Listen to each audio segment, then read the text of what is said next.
खुदावंद आपको बरकत दे। बहुत शुक्रिया आपकी मोहब्बत के लिए। आज का जो मजमून आपने तजवीज किया,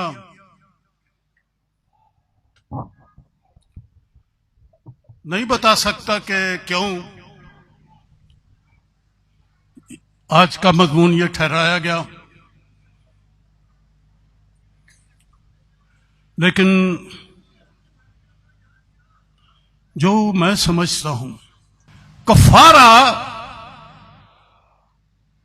एक ऐसा सब्जेक्ट है, ऐसा मजमून है जो मसीहियत में बुनियादी है। बड़ी तालीमात, बड़ा इल्म इलाही हो आपके पास, और अगर कफारे की पहचान किसी एक भी मसीही को अगर नया मिले, किसी को अगर तमाम मालूम की वाकफियत हो जाए पर कफारे के इल्म से बेबहरा रहे, माजरत के साथ कहूंगा, वाज़े अल्फाज में कहूंगा, कफारे से नावाकिफ शख्स हमेशा की जिंदगी में दाखिल नहीं हो सकेगा।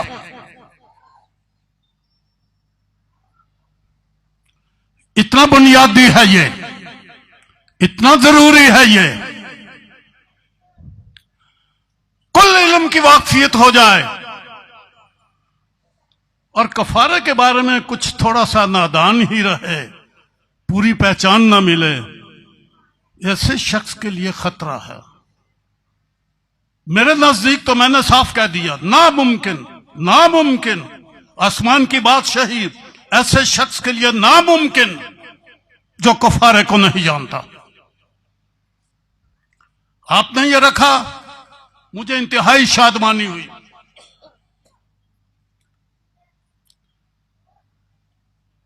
और इसके लिए जो मैं बातें कह रहा हूं,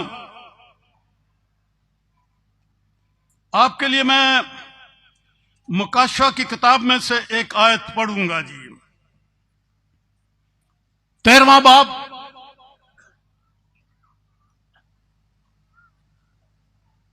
और उसकी 8वीं आयत, मुकाशफा 13:8।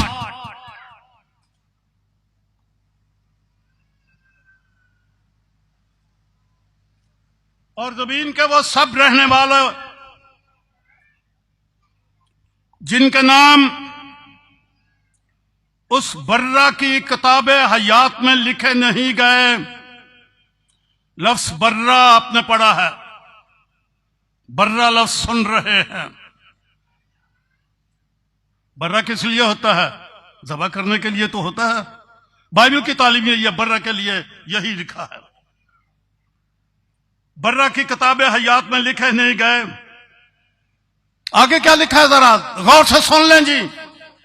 जो बनाए आलम के वक्त से ज़बा हुआ है। कब हुआ यह ज़बा बर्रा?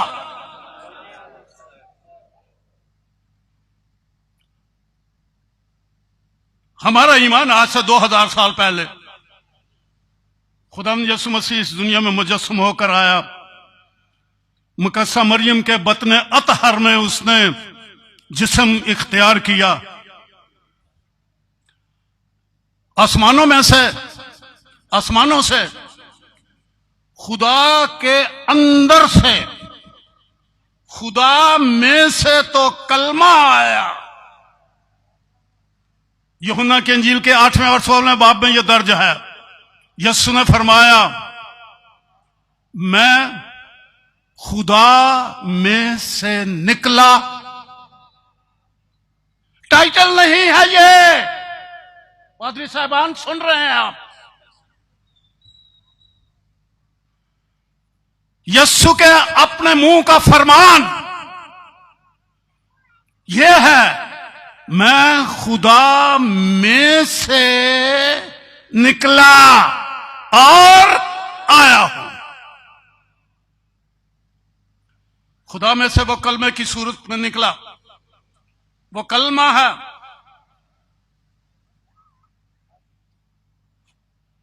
जैसा यूहन्ना की अंजील के पहले बाब की पहली ही आयत आप पढ़ते हैं, इब्तदा में कलाम था, कलाम खुदा के साथ था, कलाम खुदा था। मैं इसे यूनानी में जरा थोड़ी वजाहत करूंगा।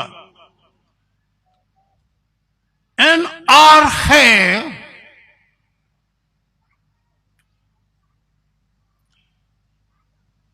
हेन होलोगास। एन आर्खे, एन में आर्खे, यह लफ्ज 3 माने रखता है। आर्खे यूनानी का लफ्ज है जी, जिसका माना इब्तदा, आर्खे का माना इब्तदा, आर्खे का माना सरदार या सिरा, दूसरा माना है ये, और तीसरा माना है एजेस, एंडलेस टाइम, जिसे आप उर्दू में अजल कह सकते हैं। शुरू के लिए अजल, आखिर के लिए अबद। तो ये 3 माने हैं आर्खे के यूनानी जबान में, जो आपकी अंजील जलील में दर्ज हैं। तो क्या आर्खे का माना मैं इब्तदा करूं यस्सु के लिए? कलमे की इब्तदा, यस्सु की इब्तदा। आप इब्तदा का माना जानते हैं क्या होता है? जो पहले ना हो और फिर शुरू हो, जिसका शुरू हो उसे इब्तदा कहते हैं, या शुरू में या इब्तदा में। जो अपने शुरू से पहले नहीं होता और फिर एक वक्त में वो शुरू हो जाता है, यह है इब्तदा। पूरा हाउस, पूरी जमात, पूरा मजमा सोचे, क्या यस्सु की इब्तदा हुई या इब्तदा से पहले है? इधर पादरियों ने तो फैसला दे दिया, अब हम क्या फैसला देगी? यस्सु की इब्तदा हुई या इब्तदा से पहले है? तो आपके जो उर्दू में यह तर्जमा आया, अंग्रेजी में तर्जमा आया, और कहीं तर्जमे आया, जो भी हो, यह तर्जमा करने वाला जाने। लेकिन यस्सु के साथ मैं इब्तदा का लफ्ज नहीं लगाऊंगा, इब्तदा और इंतहा नहीं कहूंगा, अजल और अबद कहूंगा। इब्तदा के लिए मैं लफ्ज अजल कहता हूं, और फिर कलाम की जगह पे, जिसका तर्जमा आप कलाम पढ़ते हैं, बड़ी जरूरी बातें मैं कह रहा हूं, गौर से सुने। और मुझे पता है आप बड़े शौक से आए हैं, दुख उठा भी लेंगे अगर मैं 10 मिनट लेट भी कर दूं। जो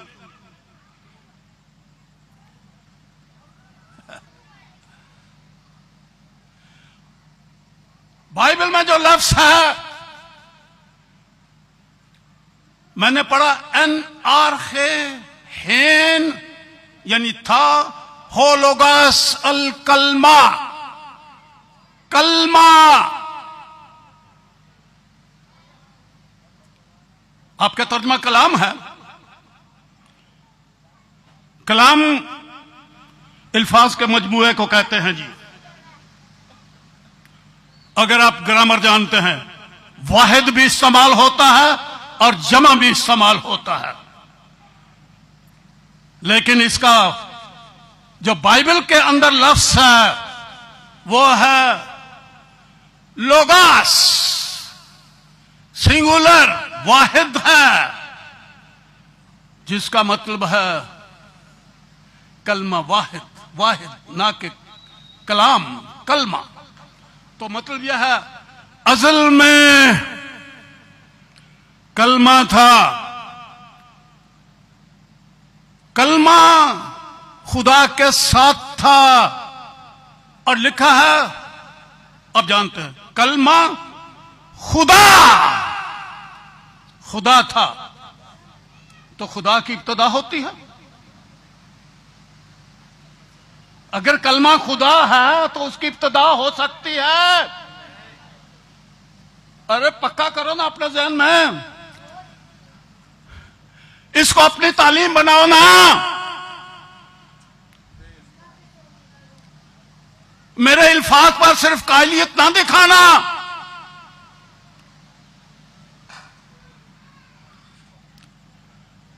जो अज़ली है, कलमा है, खुदा है, वो अज़ली है। तो खुदा था और खुदा के साथ उसका कलमा था। खुदा, कलमा खुदा, खुदा मुतकल्लम और उसका कलमा वो खुदा। यहां जो आयत मैंने आपके सामने पढ़ी,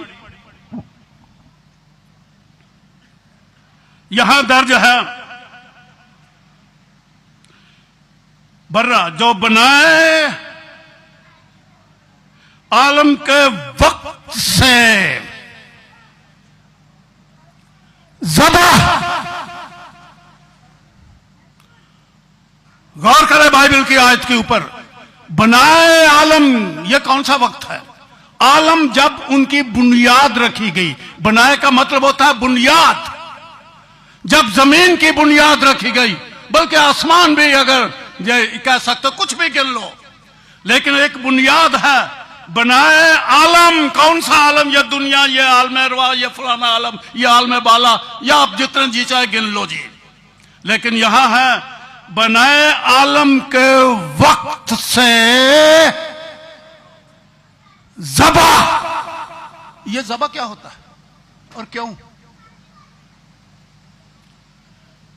कुछ भी नहीं था, आपकी जमीन नहीं थी भाई, यह मट्टी नहीं थी, यह पानी नहीं थे, यह हवा नहीं थी, यह अंधेरा नहीं था, कुछ भी नहीं था। कलमा था खुदा में।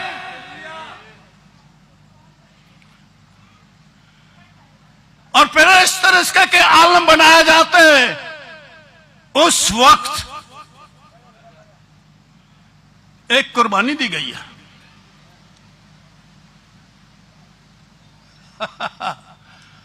उस वक्त कुफारा हुआ है, ज़बा हुआ है।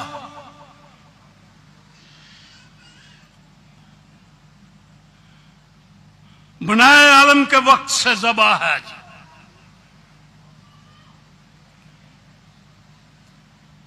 किसके लिए? और वहां तो कुछ भी नहीं था। ज़बा किसके लिए?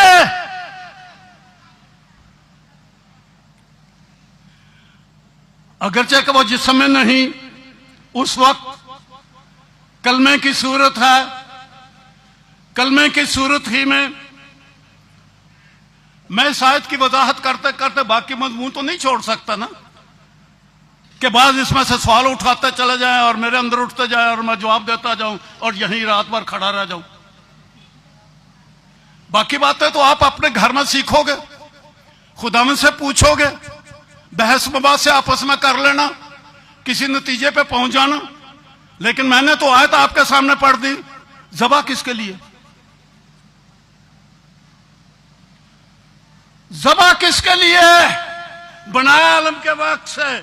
और यहां पर लिखा कि जिनके नाम उस बर्रा की किताब में, ये इंसानों के लिए ही तो ज़बा हुआ, इंसान थे नहीं। पढ़ो ना ये आयत गौर से, इसलिए मैंने ये रुख बदला था जी। इंसान थे नहीं, लेकिन उनके लिए कुर्बानी दे दी गई। क्यों ज़बा हुआ? क्यों कफारा हुआ? इंसान नहीं थे, गुनाह कहां था? गुनाह भी कोई नहीं था, फिर कुफारे की जरूरत क्या पड़ गई? इंसान नहीं, किसी ने गुनाह नहीं किया। खुदा बाप ने अपना कलमा, बेटा कहो कुछ कहो, ये आपकी अकल है। मैंने तो सिर्फ बाइबल की आयत ही पढ़नी है, मुझे ज्यादा तशरीह नहीं। ये बर्रा किस सूरत में था ये आप जाने, मैंने आयत ही पढ़नी है। बर्रा इसलिए क्योंकि वो कुफारा ठहरा। यह कलमा ही था उस वक्त और कुछ नहीं था। बाप था, बाप का कलमा था उसमें। उसने ज़बह किया किसके लिए? इंसानों के लिए जो इंसान थे नहीं। कितना जरूरी हुआ कफारा? ये तो बनाए आलम के वक्त का है। सबसे पहला काम ही जो खुदा ने किया यही किया, कफारा दिया। अपने बेटे को कफारा ठहराया, अपने कलमे को कफारा ठहराया। इसलिए कि वो ये जानता था, गौर से सुनिए, कि ये इंसान जो मैं बना रहा हूं यह गुनाह करेगा। कफारा तो तभी जरूरत पड़ती है ना।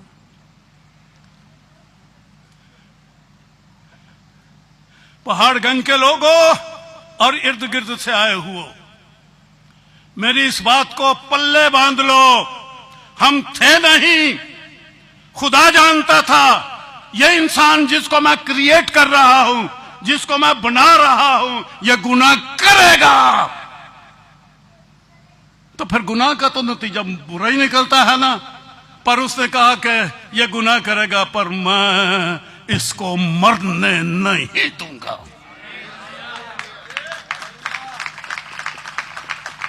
इसलिए अपने इरादों ही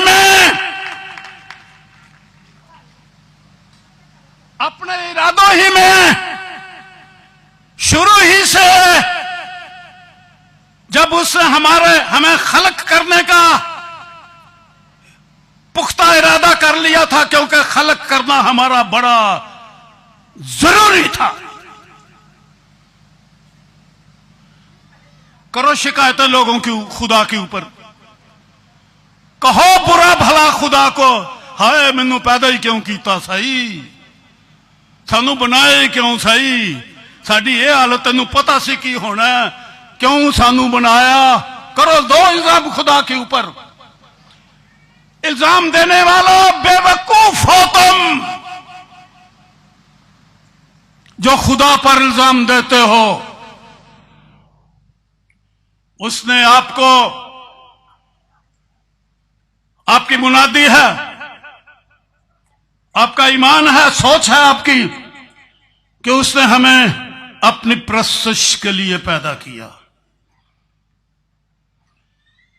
अय्यूब के 38वें बाब में अगर आप पढ़ें, अय्यूब को खुदा खुद यह कहता, किधर था जब मैंने जमीन की बुनियाद डाली, जब सुबह के सितारे मिलकर गाते थे और खुदा के बेटे खुशी से ललकारते थे।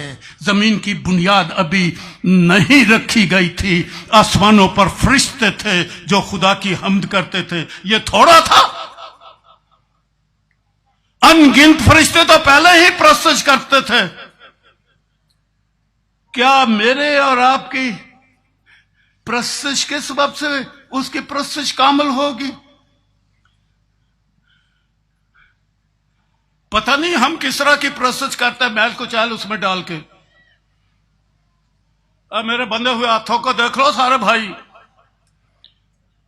हम प्रशंसा करते हैं अपना फन जाहिर करने के लिए। किसी को प्रशंसा के लिए टाइम दे दो, फिर वो छोड़ता ही नहीं। वो कहता है मैं ही तो बुलाया गया हूं वाह सुनाने के लिए। वो अपने गीतों में सारे वक्त ले जाएगा, पूरा वाह सुना देगा, फिर फन, फिर ये और वो। तो उसने बड़े फरिश्ते बना रखे थे,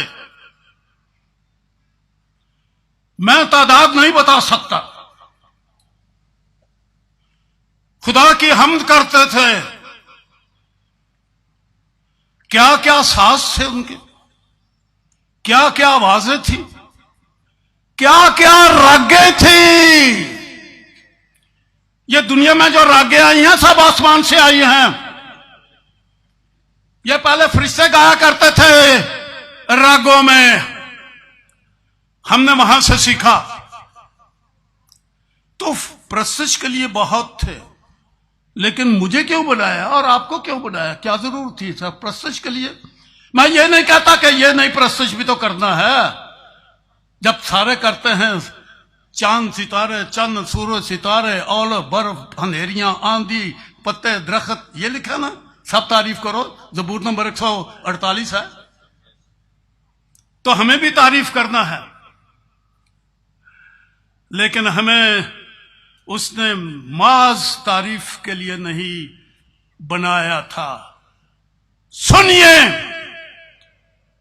खुदा मोहब्बत है और उसने हमें अपनी चाहत के लिए बुलाया।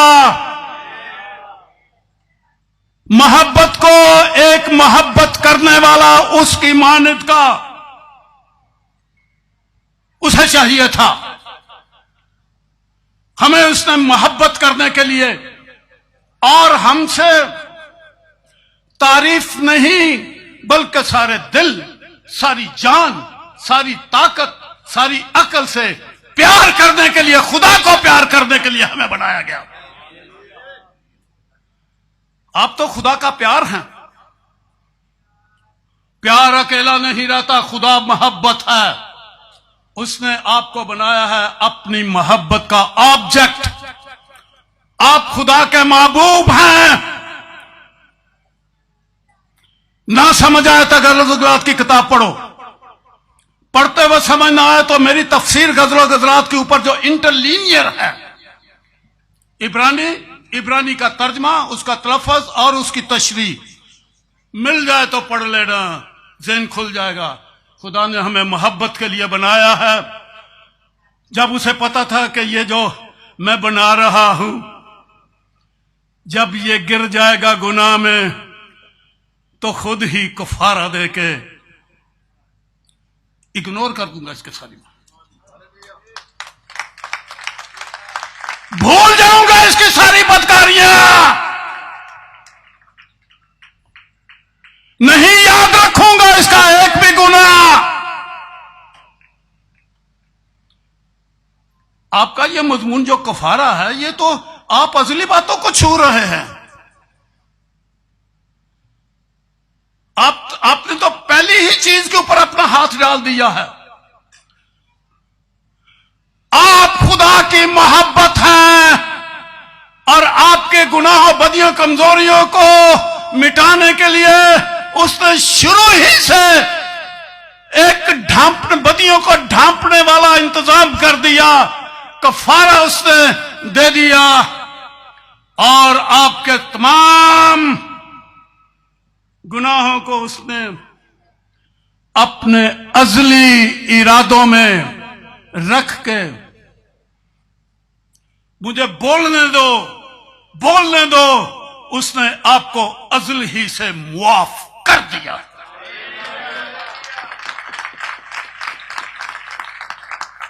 अब आप ईमान लो या बेईमान रहो, यह आपकी मर्जी है।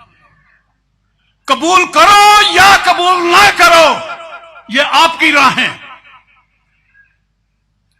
पर उसने आपके लिए रोज़े अव्वल ही से यह बंदोबस्त कर दिया और आपका कफारा उसने ठहरा दिया।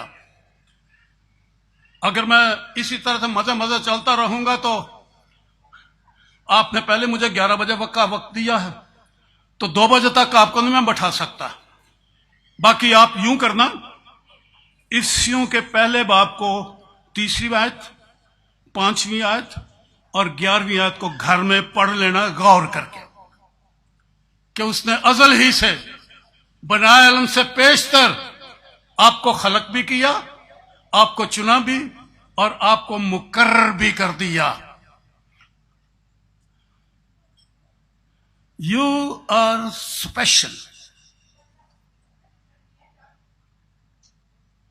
बाइबल फरमाती है आप खास हैं, खास उम्मत। पतरस के खत में बरगजीदा नस्ल।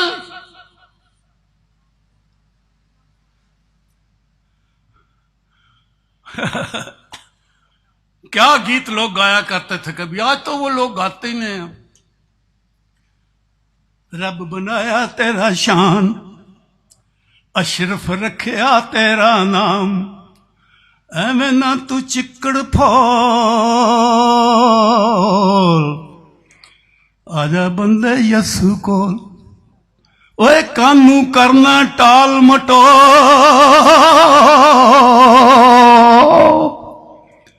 आजा बंदे यसु को। आपको तो उसने कोई चीज बनाया है, अपनी मानंद, अपनी सूरत पर, अपनी शबी पर। जैसा इख्तियार उसका है वैसा ही आपको हर एक चीज के ऊपर इख्तियार दिया, ऐसा बनाया। और फिर ये जानते हुए भी कि आप गुनाह में गिरेंगे, आपके लिए अजली कफारा ठहरा दिया।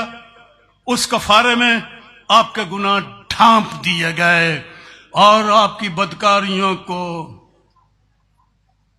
बोलने दो मुझे, हमारे गुनाहों को वो फिर कभी याद नहीं करता। हाँ जी, तो बात आ गई कफारे के ऊपर। इस लफ्ज का माना क्या है? इब्रानी का यह लफ्ज मैं आपको बता देता हूं। अरबी में भी चलता है, फारसी में भी चलता है, उर्दू में चलता है, मशरिक की सारी जबानें यही जुमला बोलती, यही लफ्ज बोलते हैं, कफारा।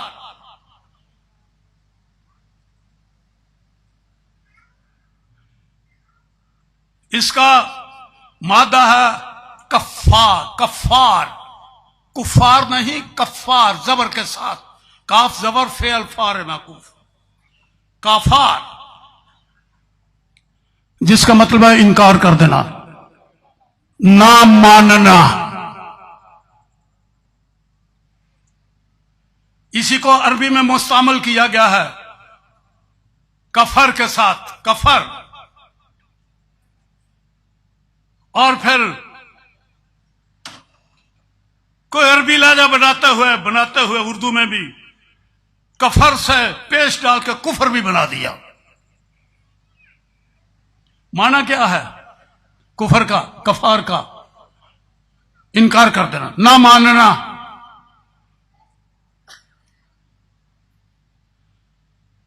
ढांप देना, बदी देखी ढांप दिया, उस बदी को नहीं हम देखते, नहीं मानते।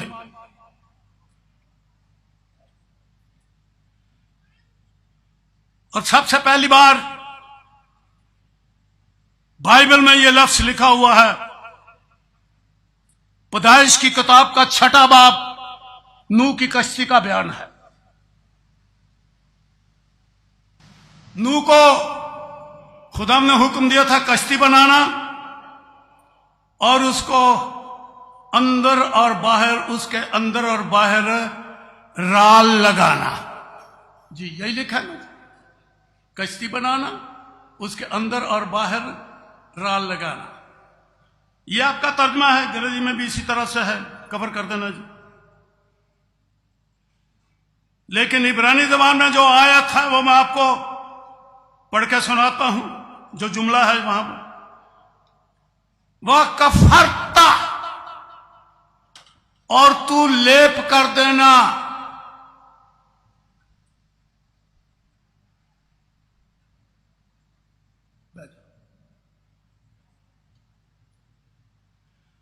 वह कफरता, और तू ढांपना।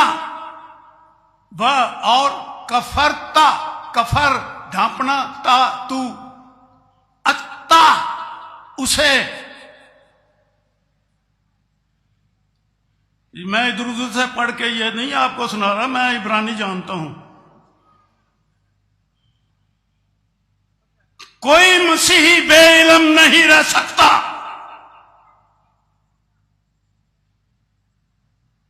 और अगर कोई बेइल्म रह गया तो वह सच्चा मसीही नहीं है। अब इसकी वजाहत तो मैं यहां नहीं करूंगा, मैंने कह दिया, ना मानो मेरे जुमले मुझे वापस दे दो। हम तो हकीमों और बड़े बड़े दानाओं को शर्मिंदा करने वाले लोग हैं।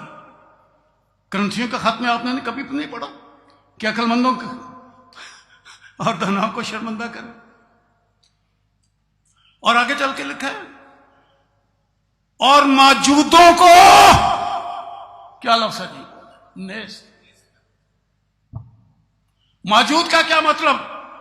बड़े फन्ने खा, हाँ मैं कोई शहमा, नेस हो जाएगा आपके सामने। मसीही तो ऐसे होने चाहिए। बात मैंने यहां से शुरू की थी कि मैं इब्रानी को मैंने बुढ़ापे में इब्रानी सीखी, मैंने बुढ़ापे में यूनानी सीखी। इब्रानी यूनानी दोनों जबानों को जानता हूं, सिखा सकता हूं। किसी को जरूरत हो मैं से राब्ता कायम करूं। इसलिए मैं जो बोलता हूं वह कफरता अत्ता, तो मैंने खुद पढ़ा है, आपके पास भी नेट है, वहां पर पढ़ लेना।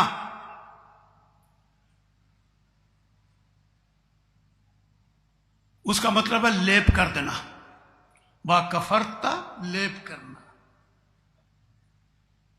अंदर और बाहर से उस लकड़ी को लेप कर देना ताकि उसके सुराख, उसका भद्दापन नजर ना आए। वहां से यह लफ्ज कफर का शुरू होता है जी। बाइबल के अंदर से यह लफ्ज आपको मिलता है कि हमारी जिंदगी को अंदर और बाहर से लेप करके, लाशा से, राल से, यीशु के खून से कह दो ना,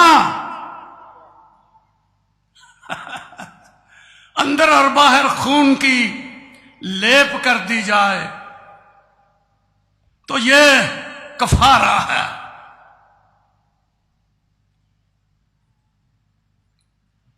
गुनाह ढांपने के लिए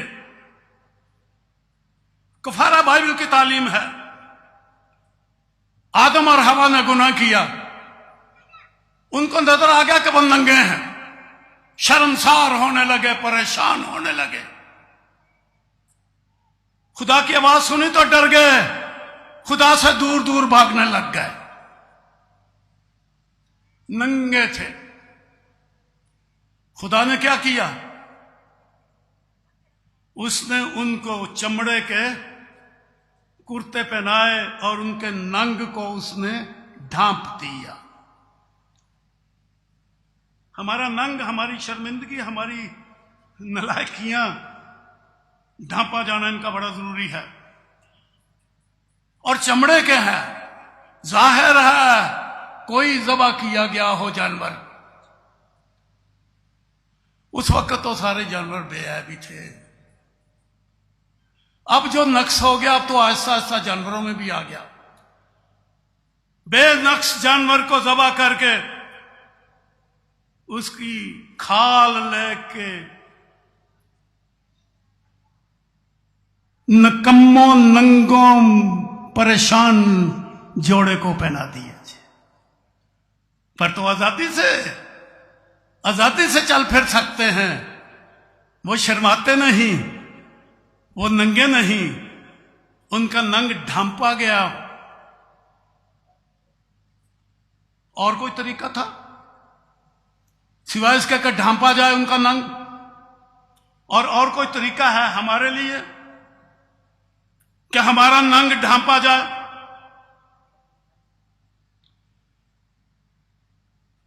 बड़ी हद होगी तो ये तालीम, आदम और हवा जदों में हो ना, अपने आप को लुका के छुपा के रखा करो, ये भी तो तालीम दी जा सकती थी। वो बेचारे तो पहले ही पत्तों से अपने आप को छुपा रहे थे। पत्ते सूख गए, पत्ते झड़ गए, किसी काम ना आए। लेकिन एक मुस्तकिल लिबास उनको पहना दिया और उनकी शर्मिंदगी, उनका गुनाह ढांका गया। तो यह है कफारे की तालीम। फिर शरीयत खुदा ने दे दी गुनहगारों को।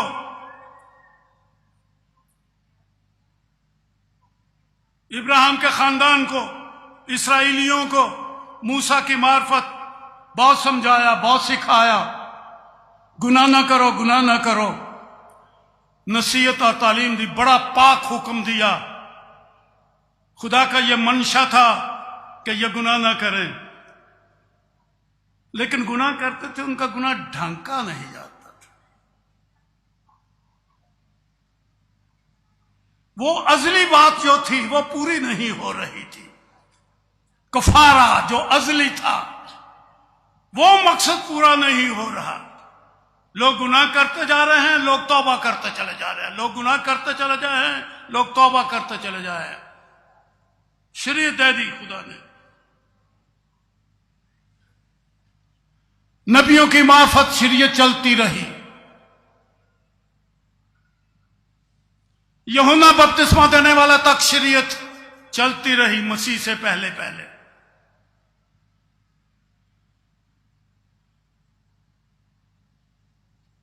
लोग शरीयत मानते चले आए और गुनाह करते चले आए।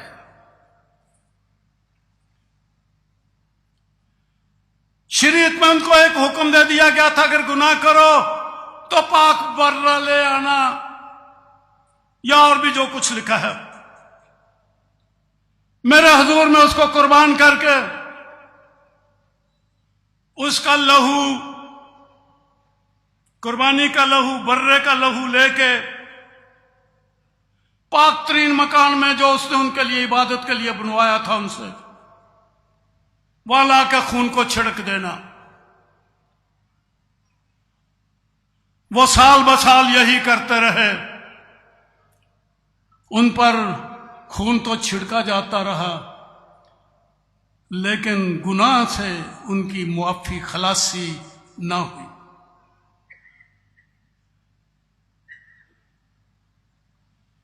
शरीयत दी गई, शरीयत उनको हदायत करती रही, पर जिस्म के सबब से कमजोर होकर वो उनको गुनाह से छुड़ा ना सकी। लेकिन खुदा ने बंदोबस्त एक और ठहरा लिया था, अजली बंदोबस्त उसने वो किया। मैं रूमियों के खत में से अब इस मजमून को आगे बढ़ाने जा रहा हूं। तीसरा बाब खोलिए जी।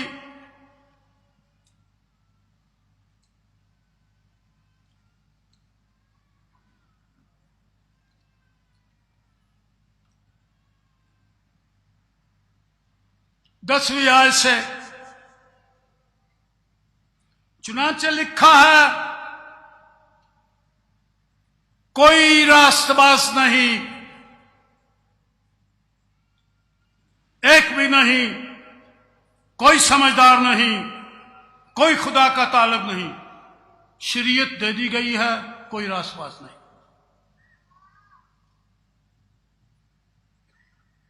और यह 18वीं आयत तक बात चलती गई। उनकी राहों में तबाही और बदहाली है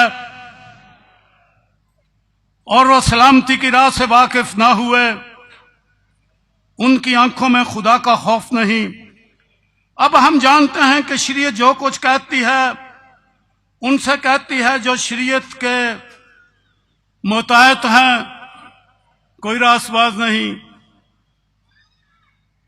एक भी नहीं, कोई समझदार नहीं। शरीयत कहती है, आई है सिखाने के लिए, आई है समझाने के लिए, आई है कि हम गुनाहों से बाज आए, दी गई है हमें। हो नहीं सका तो शरीयत ने कह दिया कोई रास्तबाज नहीं, कोई रास्तबाज नहीं, एक भी नहीं। और इस बात को हम बड़ा पक्का याद कर लिया हमने, हम पादरियों ने भी बड़ा पक्का याद कर लिया है। हम अपनी कलीसिया को यह तालीम देते हैं, कोई रास्तबाज नहीं,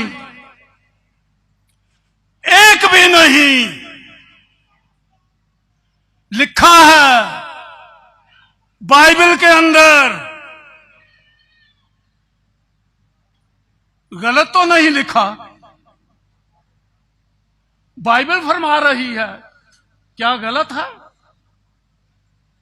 पर यह लिखा है कहां? पुराने सहीफों में। यह ज़बूर की किताब की आयतें हैं जो यहां पर दर्ज की गई हैं। उनकी आंखों में खुदा का खौफ नहीं। 19वीं आयत।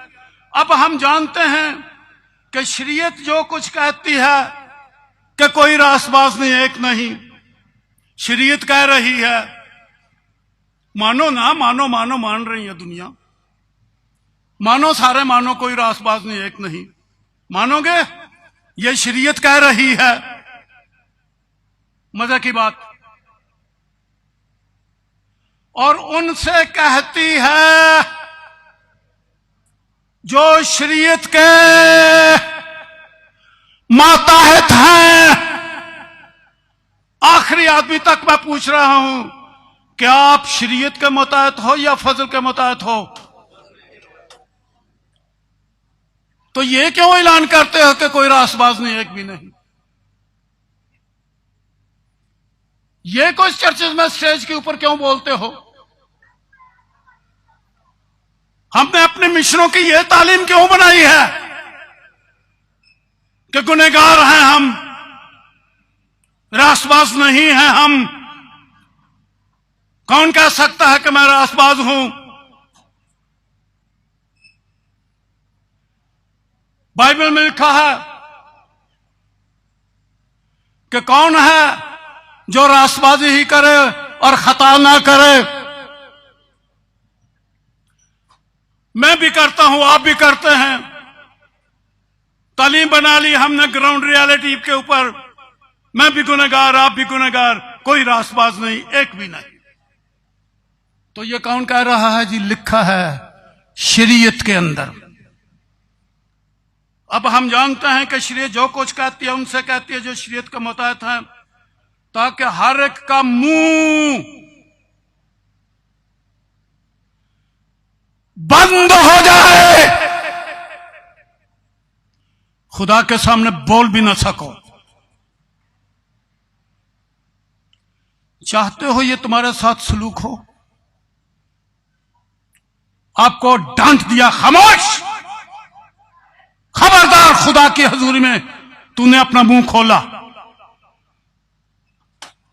जो शरीयत के मुताबिक है उनको शरीयत यह कहती है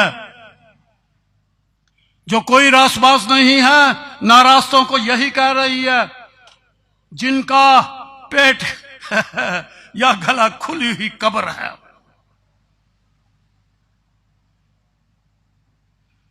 ताकि हर एक का मुंह बंद हो जाए। और जुमला पढ़ो, हौलनाक बात है ये। और पढ़िए जी सारे मेरे साथ, सारी दुनिया।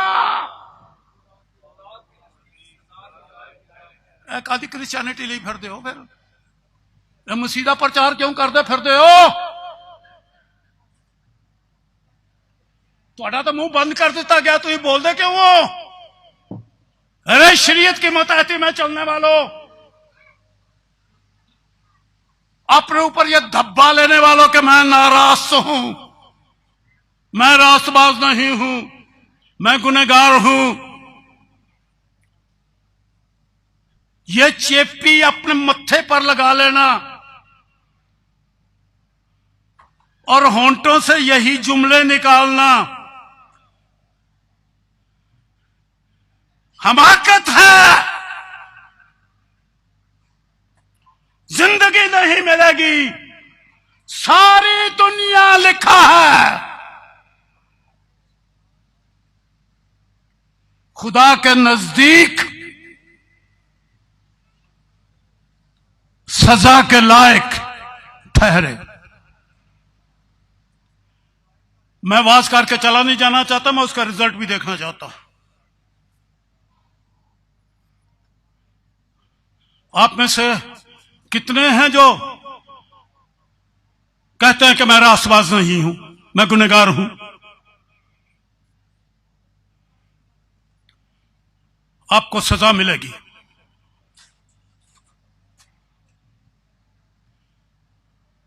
इसलिए वो अगली बात याद करो जी, यहां भी लिखा है, इसलिए कि शरीयत के वसीला से को गुनाह की पहचान होती है, मगर अब बोलो पढ़ो, अब शरीयत के बगैर तुम शरीयत को साथ साथ लिए फिरते हो। आजकल एक जमात शुरू हो गई है, पहले भी थी, ये पहली सदी से थी, चलती रही तरह तरह के रंग में आके। मिशनों के अंदर भी इस तरह की तालीम है, और अब तो जमातें ही बन गई हैं। वो कहते नहीं जी शरीयत बिन गुजारा ही कोई नहीं। जब मसीह हो गए हो ना, खतना भी करवा लो, ते फिर ईदें भी मना लो, तो फिर होर भी जड़े जड़े काम करने जे शरीयत दे वो भी करो, तां तुहाडी बचत जे, नहीं तो कोई नहीं। लेकिन यहां बाइबल क्या कहती है? जो बाइबल उनके हाथ में उसी में लिखा हुआ है, शरीयत के बगैर पहले कोई रास्तबाज नहीं शरीयत की मुताहती में, अब शरीयत के बगैर खुदा की एक रास्तबाजी जाहिर हुई है। बोलो कोई रास्तबाज नहीं। अब बोलो, बोलो कि मैं रास्तबाज नहीं। तेरा अगला पैर दो दुख फचोना है, टुरया चल हाँ, टुरया चल हाँ, तेनू कोई बचाने वाला नहीं आना।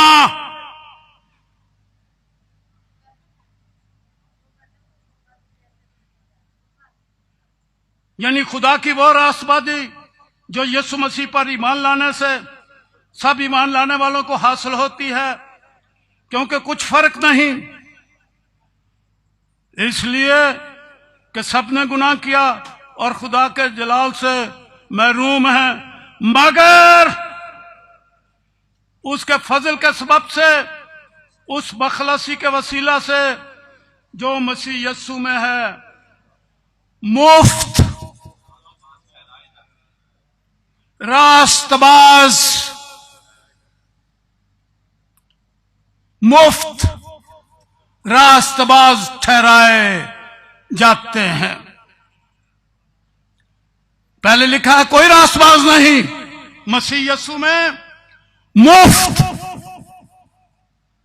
आपका टाइटल गुनहगार नहीं है। आइंदा से ये पहाड़गंज के लोग अपने आप को गुनहगार अनाउंस ना करें। यीशु मसीह के सबब से, यीशु मसीह के नाम से अपने आप को रास्तबाज कहें।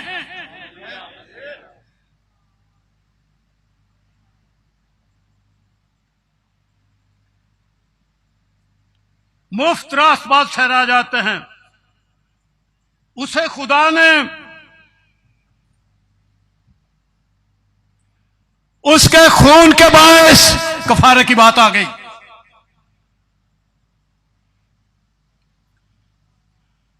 कफारा पर छत्ती तो चुक कर अक्षर डलांबे तो गुनहगार बने रहो। कफारा पेटी विच बंद करके ताला ला दो तो गुनहगार बने रहो। लेकिन क्या लिखा है? उसके खून के बायस उसे खुदा ने, किसने किया यह काम?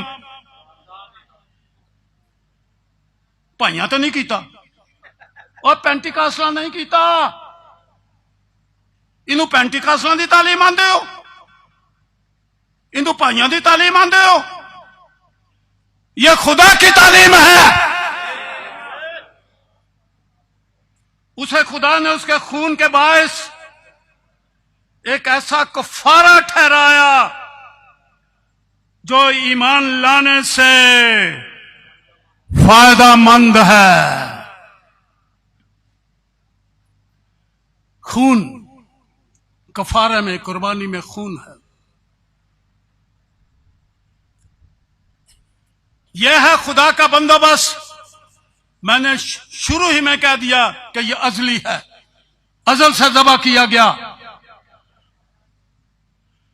पहाड़गंज के लोगों, खुदा के अजली प्रोग्राम को रद्द ना करो।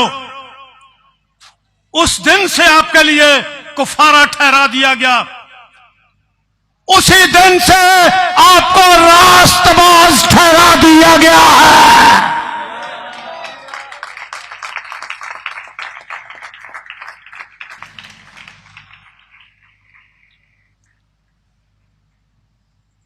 पर बात ईमान लाने की है, कबूल कर लेने की है।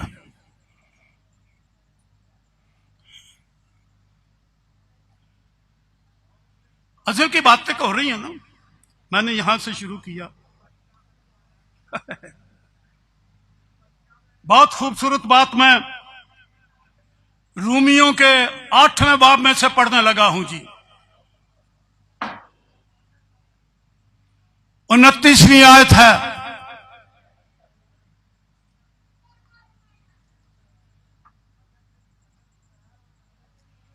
जरूर खोलिए जी।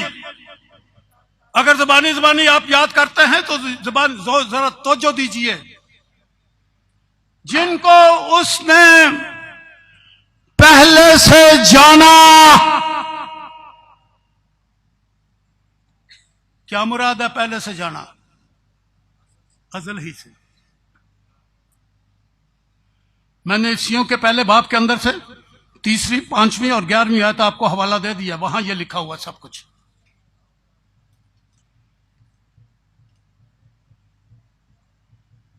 उनको पहले से मुकर्रर भी किया। मुकर्रर पर भी थोड़ा गौर कर दो जी। ताकि उसके बेटे के हम शक्ल होकर गुनहगार रखवाइए, है ना, है ना। दना जो हां सी बड़े ग्राउंड रियलिटी अहां कदी नहीं छड़नी। अजी फिर इंज क्यों, जी फिर इंज क्यों, ओए इंज इंज जो कुछ होता रहे। कलाम की है, अफजल क्या है? आप ग्राउंड रियलिटी को पता नहीं बड़ी अहमियत दे रहे हैं जी। हालात ये, मेरी सिचुएशन ये, मैं ऐसा, मैं वैसा। बाइबल क्या कहती है? उसके बेटे के हम शक्ल बने और वो बहुत से भाइयों में पहला उठा ठहरे। और मजे की बात 30वीं आयत, गौर फरमाएं जी। और जिनको उसने पहले से मुकर्रर किया उनको बुलाया भी। जो नहीं बुलाए गए, मेरे लफ्जों पर गौर करो जी, ऐसे नहीं हाथ उठाना। जिनको खुदा ने नहीं बुलाया अपने पास, वो जरा हाथ उठा दो ना पूरी जमात में। जिनको नहीं बुलाया, अरे एक भी नहीं। अब जिनको बुलाया गया है वो जरा हाथ उठाए ना। ओ पूरा हाउस बुलाया गया है। आपको बुलाया, बुलाया, आपको बुलाया, बुलाया, बुलाया आपका बेटियों। जिनको बुलाया उनको बोलो ना रास्तबाज भी ठहराया। और आपके किसी हाथी ने आपको कह दिया नहीं हो तू तो गुनहगार है। किड्डा झूठा बंदा है जड़ा तुहानू गुनहगार ठहरांदा, वो झूठा है। ते जेड़ा तुहानू रास्तबाज ठहरांदा वो खुदा है, खुदा दा कलाम है।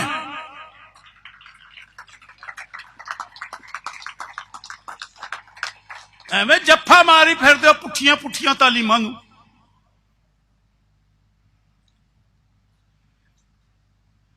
आ तालीम कोई घट जे, इधर उधर झातियां मारते फिरदे हो।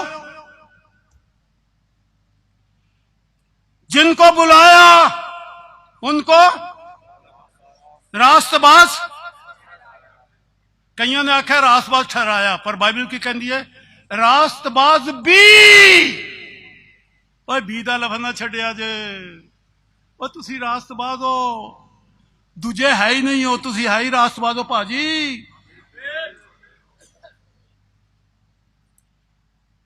और जिनको रास्तबाज ठहराया अगे पादरी पढ़न गए उच्ची आवाज नाल, उनको जलाल भी बख्शा। ओ ये जलाली कलीसिया है, ये बेदाग कलीसिया है, जलाली है। तू सरापा जमाल है, तुझ में कोई ऐब नहीं। मैं तो बाइबल पढ़ रहा हूं यार, मैं इंसानी हालत का जिक्र तो नहीं करन दिया जी। फिर इंज क्यों तो फिर इंज क्यों? मैं ना बाइबल कहती है इंज होया। या तो बाइबल को मान लो या ग्राउंड रियलिटी पर ही मान ले आओ। चैलेंज है, मैं पढ़ के सुनाने लगा हूं चैलेंज।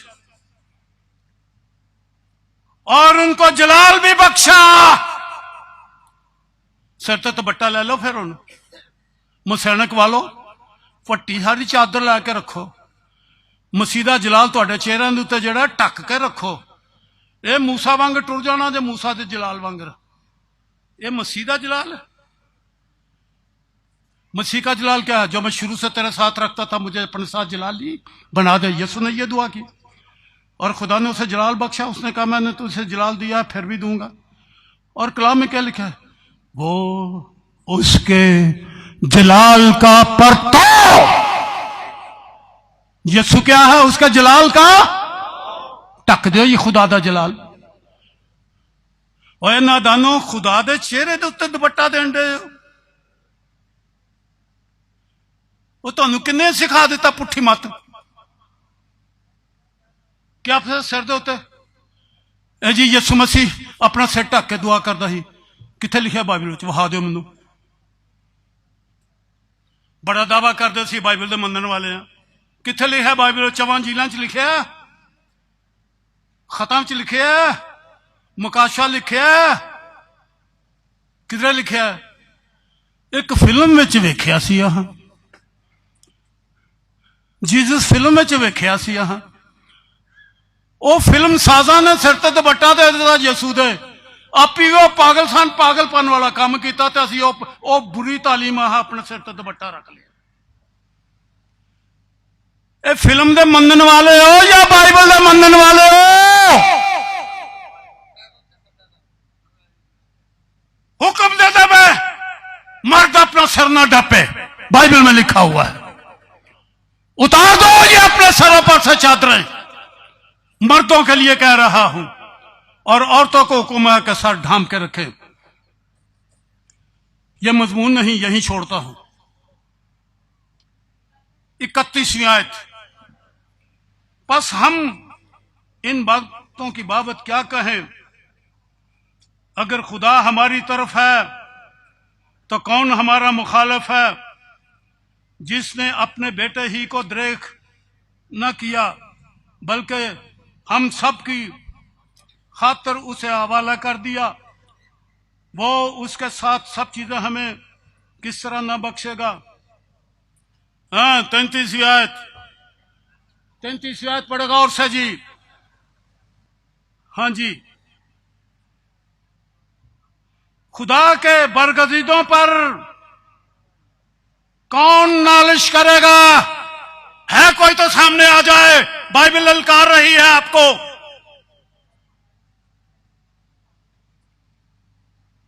आप बरगुजीदा हैं, पीछे पढ़ लिया मैंने और आपने इकरार करके तालियां भी बजा ली।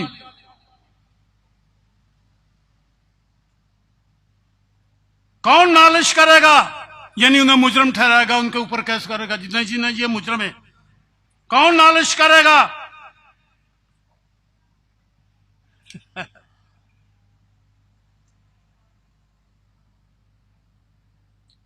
खुदा वो है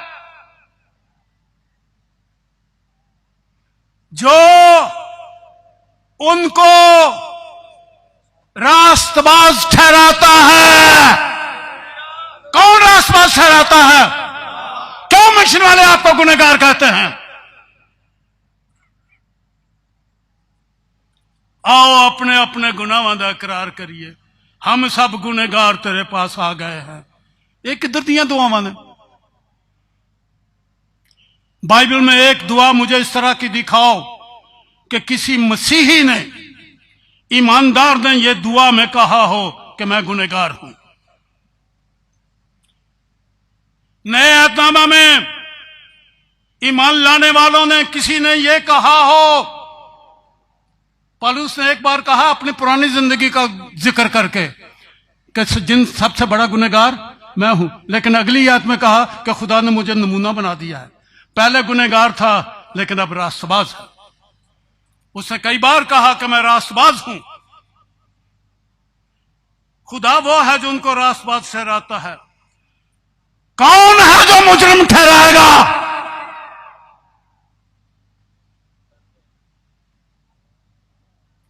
ये चैलेंज सुनिया जे कि नहीं जी सुनिया? भैना भी सुन लिया, भाइयां भी सुन लिया, बच्चियां भी सुन लिया। है किसी में हिम्मत कलीसिया को गुनहगार कहने की? खुदा को कहे मैं कहना गुनहगार ने, तू किवें कहना? ये फिर शैतान का ही काम है जड़ा खुदा नू चैलेंज करेगा।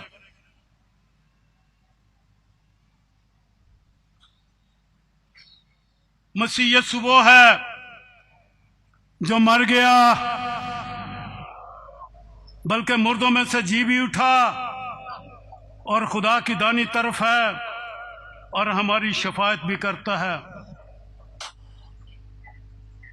जब मसीह मर गया, मुर्दों में से जी उठा, बाप के दाने हाथ बैठ गया, ए जमात हाली भी गुनहगार है। जो रास्तबाज हैं, जिन्हें कफारे के वसीला से, यीशु के लहू के वसीला से, शरीयत के वसीला से नहीं, शरीयत के वसीला से गुनाह की पहचान होती है, लेकिन कफारे के वसीला से मुफ्त रास्तबाज ठहरते हैं, जिनको मसीह यीशु के लहू ने रास्तबाज ठहराया है। अब मैं क्या कहूंगा? हाथ उठाओ। आपका तो चेहरे ही मुस्कुरा रहे हैं। आपके चेहरों पर मुस्कुराहट ये बताती है कि मसीह ने आपको रास्तबाज बना दिया है और आपने कबूल कर लिया है।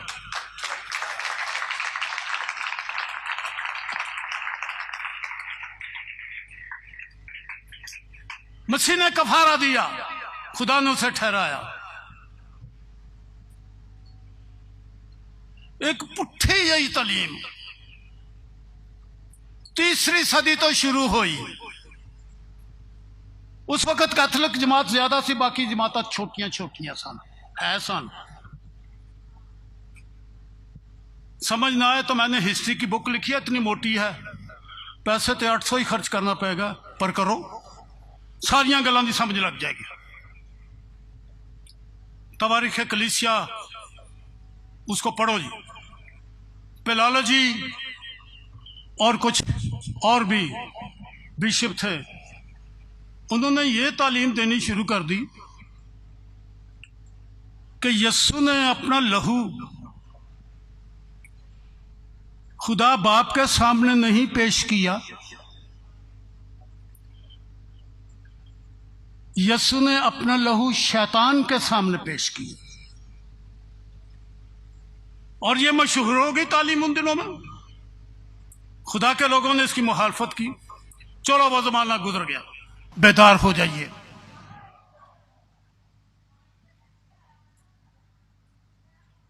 कफारा हमारे लिए हुआ है, यानी उसका लहू हमारे ऊपर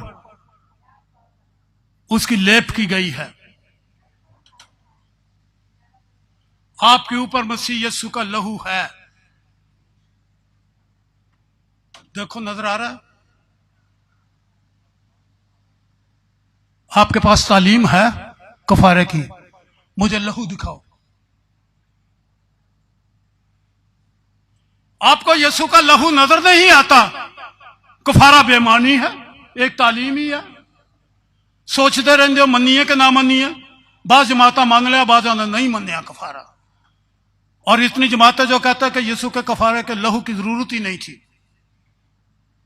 कफारा जरूरी नहीं है। मसीही जमातें हैं ये, बिदती जमातें। और हम अंदर से भी कहते हैं कि कफारा है कहा, मुझे क्या फायदा हुआ। मैं कहता हूं आपके ऊपर यीशु का लहू है, आपके ऊपर यीशु के लहू की लेप है। आपको नजर आती है? दिखाओ, मैं आपको साबित कर देता हूं।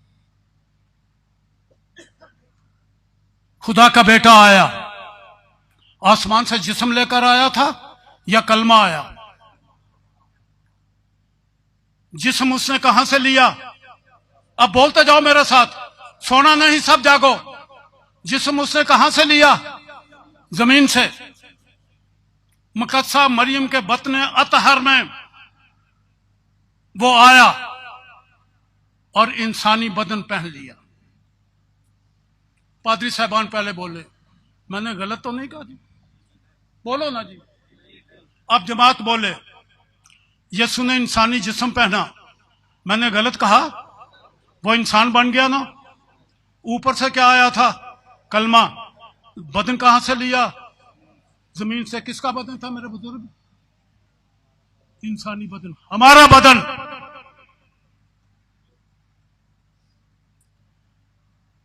अब यहां शायद बाज नहीं मानेंगे जी। यीशु मसीह के पास जो बदन था वो किसका बदन था? जमात नहीं बोली, ये बहनें नहीं बोली। ये मैं परा हटा के बोला ना, मेरी आवाज फिर भी दूर चली जाएगी। तो सैकड़ों लोग बैठे हो, तो आवाज मेरे कन्ना तक आउंदी नहीं है। यीशु मसीह ने किसका बदन पहना? शाबाश। और कोड़े किसके बदन के ऊपर पड़े?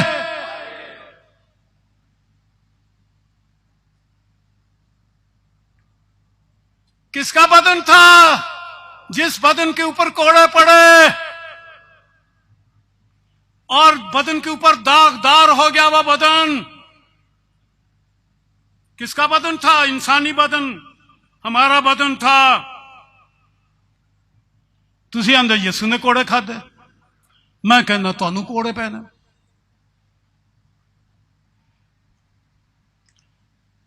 गलतियों का खत में से, छठे बाब में से आखिर में मैं आज दे देता हूं, शायद गालबन 16वीं आज था ये। आंदा को कोई मुझे,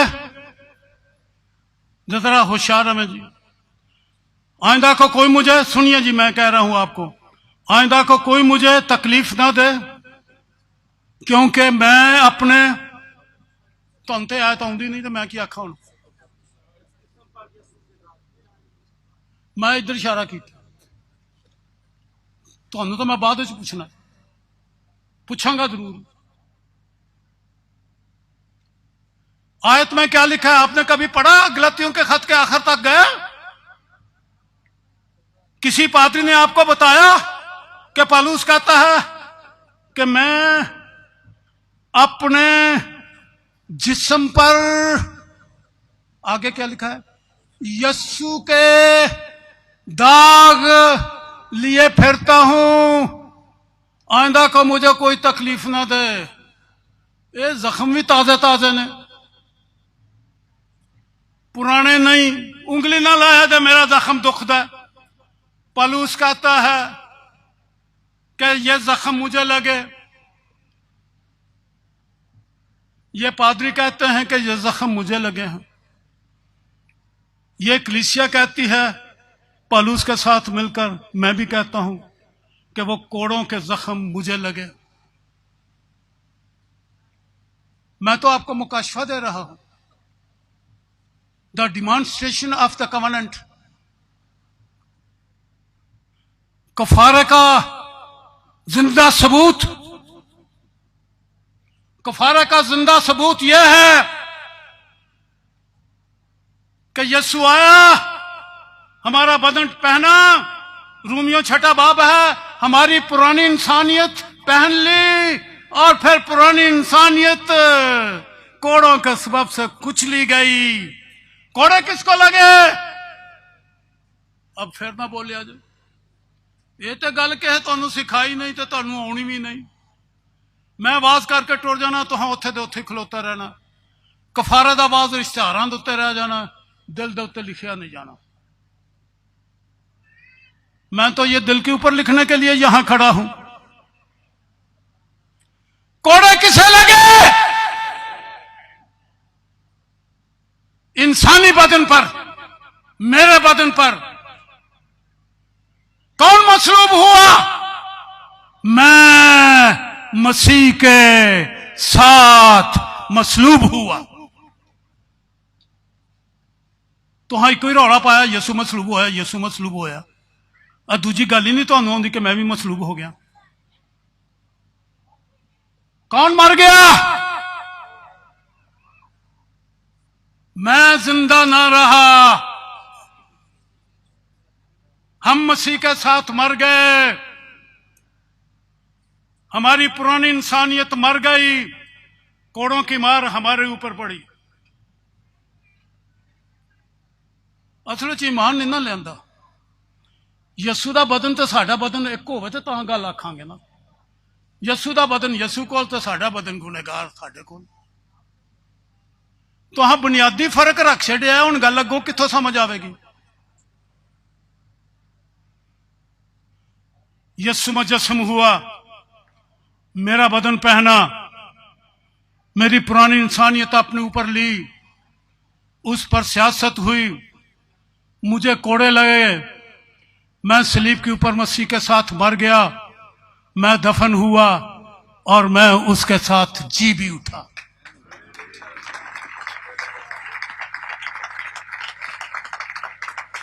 यह तो है रूमियों छठा बाब जो मैंने आपके सामने बयान कर दिया।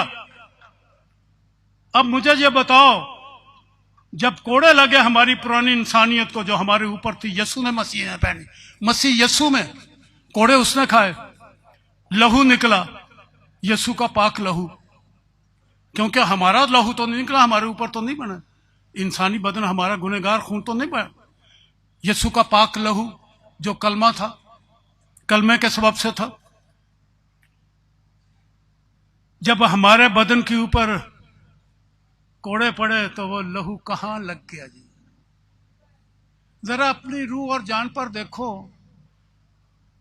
यसू का खून है आपके ऊपर। मैं बात खत्म करने लगा हूं। मैं कफारे की डेमॉन्स्ट्रेशन आपको दे रहा हूं, कफारे का अमली पहलू। अरे आपका बदन यसू ने पहना, यसू में आपको कोड़े लगे, यसू का पाक लहू आपके बदन के ऊपर सुर्ख चादर की तरह बिछ गया। ये चादर आपको नजर आती है अपने बदन पर तो नहीं। मैं यहां खत्म कर रहा हूं। कुफारे के ऊपर मेरा आवाज, मेरी तालीम यह है, यसू का पाक लहू आपकी रूह, जान, बल्कि आप बदन भी कह सके तो कह ले, पर इतना मैं जरूर कहूंगा, आपकी रूह और जान के ऊपर यसू के लहू की सुर्ख चादर बिछी हुई है। आपको कोड़े लगे हैं, मानोगे तो निजात पाओगे, सलीब का पैगाम कबूल करोगे तो निजात पाओगे। क्योंकि सलीब का पैगाम हम ईमान लाने वालों के लिए खुदा की कुदरत है। आपके अंदर खुदा की कुदरत अभी जाहिर होगी, इसी वक्त खुदा की कुदरत आपके अंदर जाहिर होगी। यकीन करो कि आपकी पुरानी इंसानियत को कोड़े लगे मसीह यसू में, यसू का पाक लहू आपके बदनों के ऊपर फैला हुआ है। अरे सर से लेके पांव के तलवे तक जख्म ही जख्म और लहू लहू। जरा देखो ना, ऐसे नजर नहीं आता तो आंखें बंद करके देख लो, ईमान ला के देख लो, यसू का खून कहां है? ਇਹ ਆਸਮਾਨਾਂ ਦੇ ਉੱਤੇ ਟੋਰ ਛੱਡਿਆ, ਜੇ ਜ਼ਮੀਨ ਦੇ ਉੱਤੇ ਨਹੀਂ ਰਿਹਾ ਹੋਇਆ। ਉਹ ਜੇ ਜ਼मीन ਦੇ ਉੱਤੇ ਸਾਡੇ गुनाह के वास्ते पाक नहीं करता। अरे खून के बारे में तो कितनी बातें मैं कह दूं और घंटा और लगा दूं, पर अब मेरा बदन भी मुझे इजाजत नहीं देता। लेकिन यहां खत्म कर रहा हूं। मेरी बहनों और मेरे भाइयों, यस्सु का पाक लहू, यस्सु के पाक लहू की चादर सर से लेके पांव तक आपके चौगिर्द लपेटी हुई है, और खुदा किसी गुनाह को भी याद नहीं करता। गुनाह छिप गए यीशु के लहू के नीचे। सरों को झुकाए। और जो ईमान लाती है और जो ईमान लाता है कि यीशु के लहू के नीचे मुझे मेरे गुनाह छिपे हुए नजर आ रहे हैं कि वो लहू के नीचे है, बाप आपके गुनाहों को कभी याद नहीं करेगा। आपकी अब्दी खलासी हो गई है, आप निजात याफ्ता हैं, आप रासपास ठहराए गए हैं। सरों को झुकाए रखें। और जिसका ये यकीन है कि मेरे ऊपर लहू की चादर है, वो अपने दोनों हाथ खड़े करके, एक नहीं दोनों हाथ खड़े करके शुक्रगुजारी करे कि तूने अपने लहू में मुझे लपेट लिया है।